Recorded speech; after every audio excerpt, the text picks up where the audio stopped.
Hello, friends. This week's Torah portion is Devarim, the first Torah portion in the book of Devarim, Deuteronomy, which kicks off Moshe's final speech to the Israelite people, which basically spans the entire book of Deuteronomy.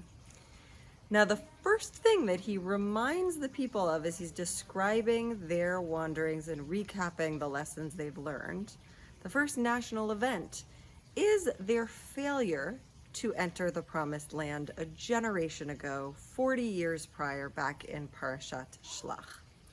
And the fact that because they were too frightened to do so, they wandered in the wilderness, and here they are only now, 40 years later, poised to enter the land. Now, it's interesting that Parashat Devarim is always read the Shabbat before the observance of Tisha B'Av, the 9th of Av.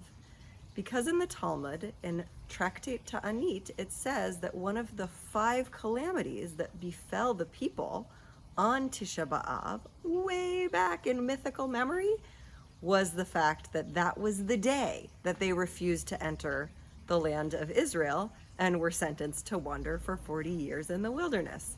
So it's really interesting how the year cycle and the Torah reading cycle coalesce with Devarim and Tisha B'Av. And I think the question this leaves us with on this eve of Parashat Devarim and Tisha B'Av is, what are the memories from our past? What are perhaps the generational traumas that we need to face in order to move forward now? Shabbat Shalom.